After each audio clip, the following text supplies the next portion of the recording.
Hello mga Bisaya, ito po ngayon ulam namin, paa ng manok, gulay na pakbit, tsaka gulay na upo. Ito po yung mga sangkap. Nagluluto na po ako kasi tanghali na. Ayun, nagpainit na ako ng mantika. Kawali. Painit lang na mantika. Isusunod natin yung mga sangkap. Nailagay ko na po yung mga sangkap. Ayan po. Uunahin natin lutuin yung gulay.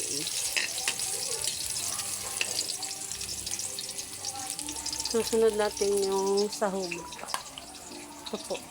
Kakamayin ko lang, malinis naman kamay ko. Kapilang din naman kakain. Yan.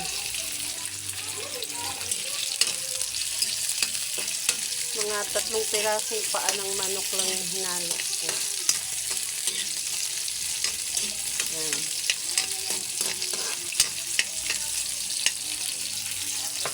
Susunod po natin yung gulay na opo. Lugasan ko na po ito. Yan. Masarap tong gulay.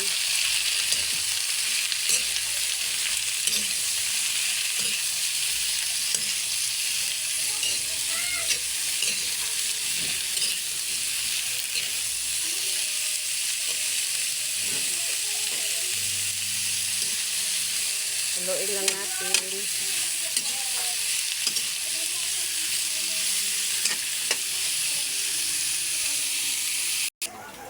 Ayan po.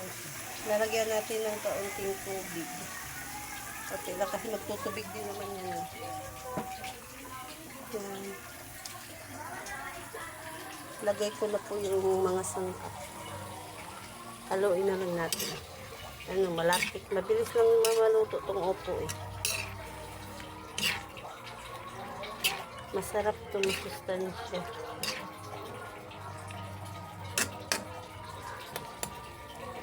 Pakukuluin na lang natin yun. Tapos na. Ito na po ang itsura niya. Ayan. Luto na po ito.